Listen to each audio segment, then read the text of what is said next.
विश्व का भूगोल था। नहीं भूगोल नहीं, इसका अध्ययन का ये बताओ 133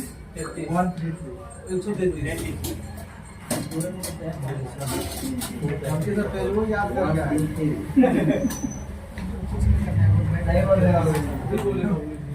चलिए स्टार्ट कर दिए।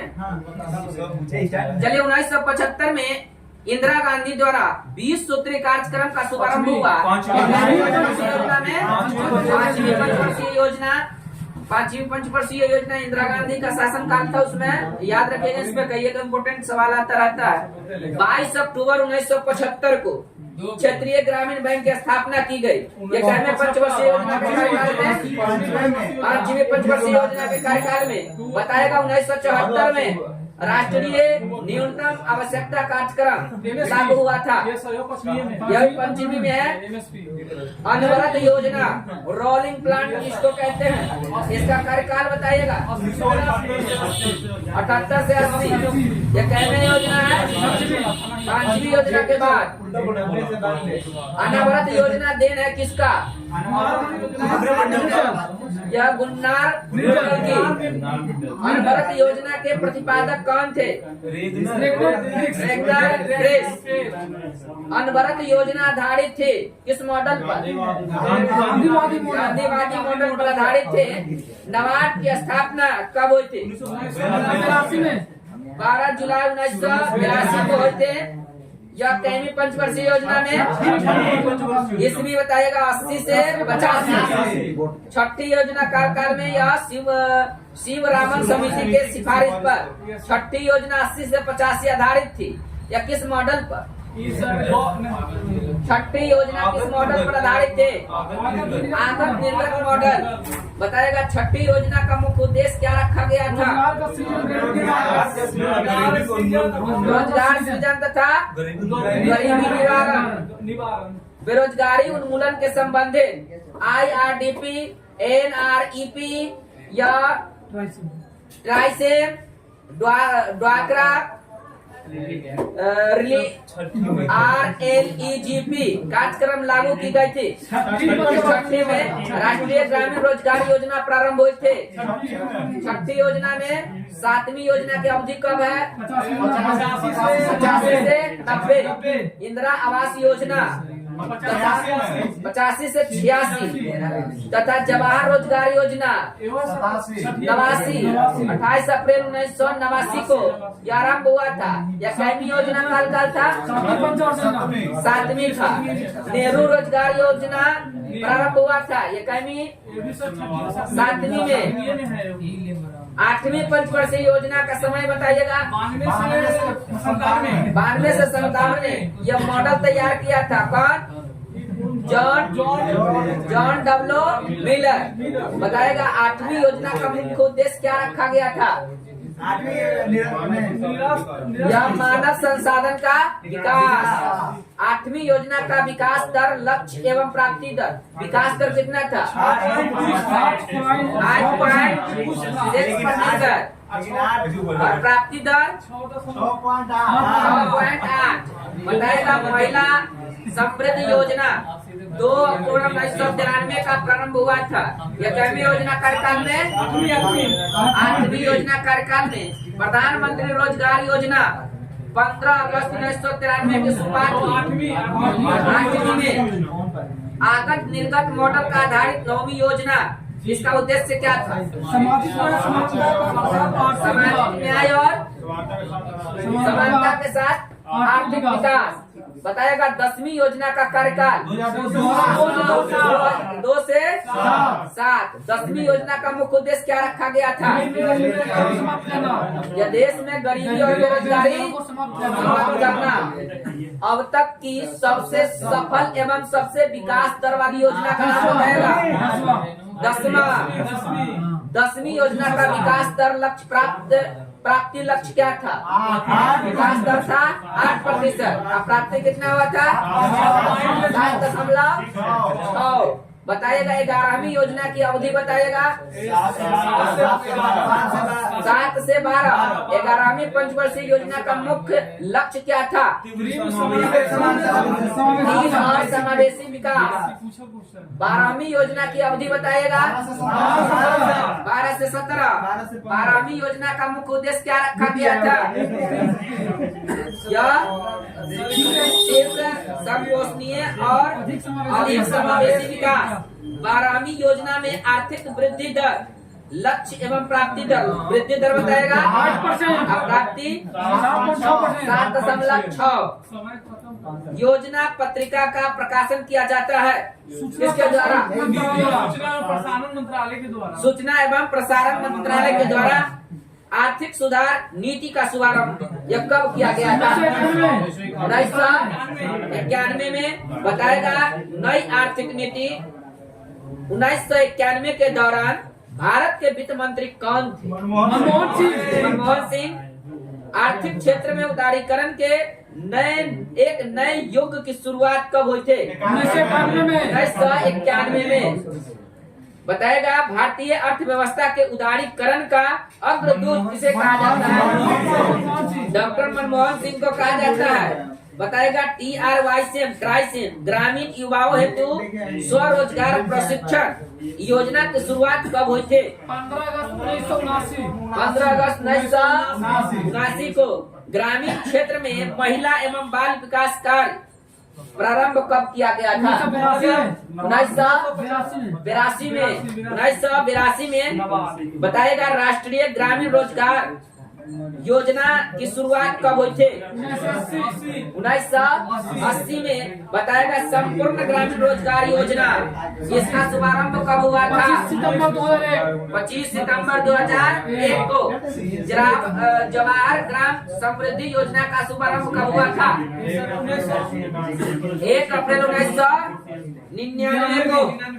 सर्व शिक्षा अभियान तथा प्रधानमंत्री ग्रामोदय योजना की शुरुआत 2000 से 2001 के बीच में हुआ था। चलिए बताएगा जल प्रबंधन से संबंधित हरियाली योजना का शुभारंभ कब किया गया था? 27 जनवरी 2003 को। कृषक बीमा आय योजना प्रारंभ कब किया गया था? 2003-04 में। स्व जल धारा कार्यक्रम आरंभ कब किया गया था? दिसंबर 2002 में। बताएगा प्रधानमंत्री ग्राम सड़क योजना प्रारंभ कब किया गया था? दिसंबर 2000 को। इंदिरा आवास योजना प्रारंभ कब किया गया था? 1985-86 में। प्रधानमंत्री रोजगार सृजन कार्यक्रम प्रारंभ किया गया था 15 अगस्त 2008 को।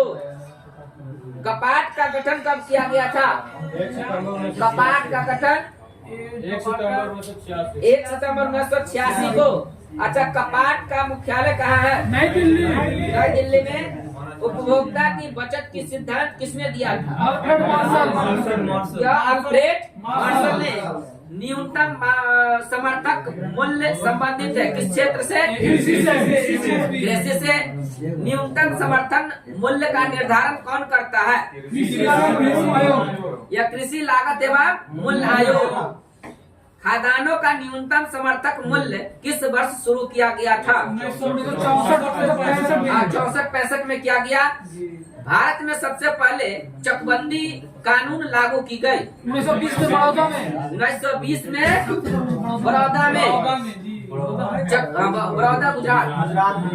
चकबंदी के 2 प्रकार, ऐच्छिक और अनिवार्य। ऐच्छिक चकबंदी की शुरुआत कब की गई?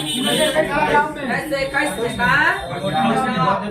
अनिवार्य चकबंदी की शुरुआत मध्य प्रदेश 1928 में। देश में सर्वाधिक जोतों का प्रकार सीमांत जोत का आकार 1 हेक्टेयर से कम वो सीमांत आता है। चलिए आते हैं, जोतों का आकार सबसे कम किस राज्य में है? केरल में है। जोतों का आकार सबसे ज्यादा किस राज्य में है? राजस्थान में। कृषि वर्ष माना जाता है 1 जुलाई से 30 जून।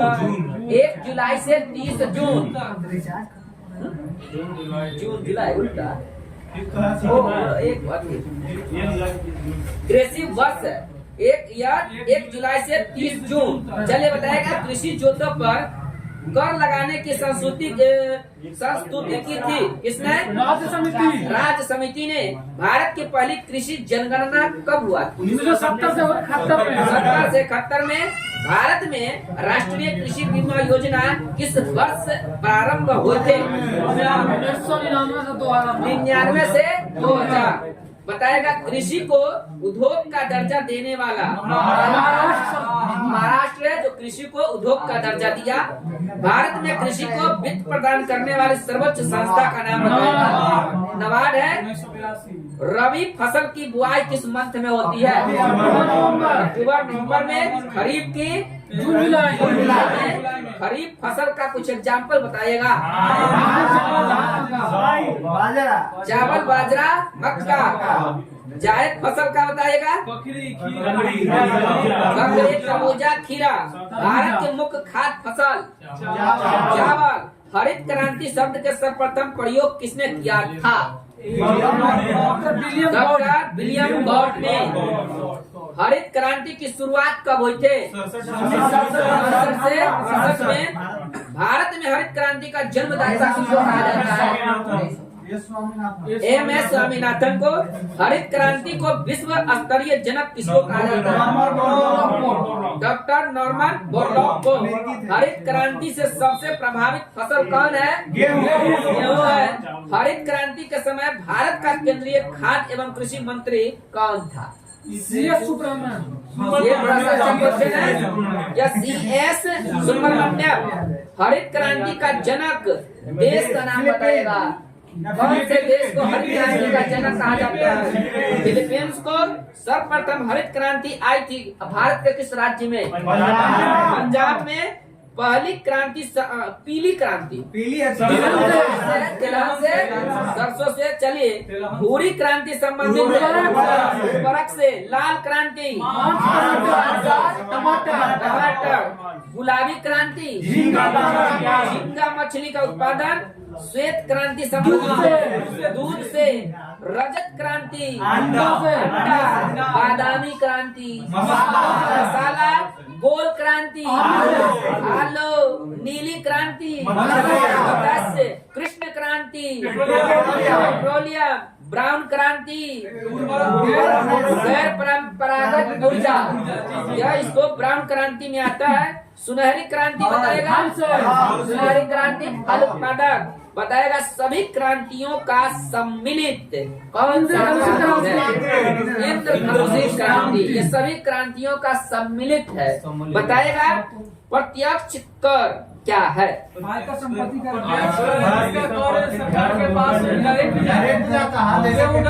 यह आयकर, संपत्ति कर, निगम कर, मृत्यु कर, भू राजस्व कर, उपहार कर।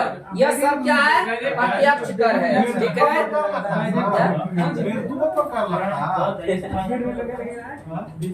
शमशान घाट में देना पड़ता है फीस। शमशान घाट ना। चलिए अप्रत्यक्ष कर प्रसिद्ध करना पड़ता है। अप्रत्यक्ष कर कौन है? बिक्री कर, डॉट कर, उत्पादन कर, सीमा शुल्क। यह सब अप्रत्यक्ष कर है। ठीक है। केंद्र सरकार कौन सा कर लगाती है? आयकर, निगम कर, संपत्ति कर, धन कर, उपहार कर, सीमा शुल्क, कृषि धन पर कर। यह केंद्र सरकार लगाती है। राज्य सरकार द्वारा लगाए जाने वाला कर भू राजस्व कर, कृषि आय कर, बिक्री कर, मनोरंजन कर, पथ कर, वाहन कर। और बताएगा गांव का जो मुखिया होता है कौन सा टैक्स लगाता है? मेला। गांव में जो मेला लगता है उसका टैक्स कौन वसूलता है? गांव का मुखिया। बस चलिए वीडियो को दूसरा चालू हमारे यहाँ मेला लग रहा है तो करिए जल्दी कीजिए।